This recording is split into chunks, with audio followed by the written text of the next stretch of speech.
என் அன்பான பக்தர்களே, கிறிஸ்து நம்முடன் இருப்பாராக. கர்த்தருடைய குரல் துதிக்கப்படட்டும்.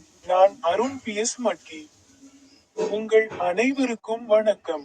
இன்று ஆகஸ்ட் 26ஆம் தேதி 2025ஆம் ஆண்டின் 8வது மாதம்.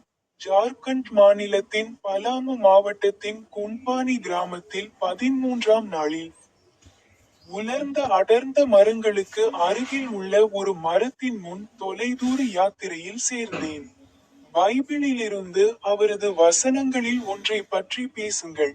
சங்கீதம் 119. வசனம் எண் 95. துன்மார்க்கர் என்னை அழிக்க எனக்காக காத்திருக்கிறார்கள், ஆனால் நான் உங்கள் சாட்சியங்களுக்கு கவனம் செலுத்துகிறேன். உங்கள் அனைவருக்கும் வணக்கம். இப்போது எனது யூடியூப் சேனலின் ஸ்டிங் பட்டனை கிளிக் செய்ய மறக்காதீர்கள்.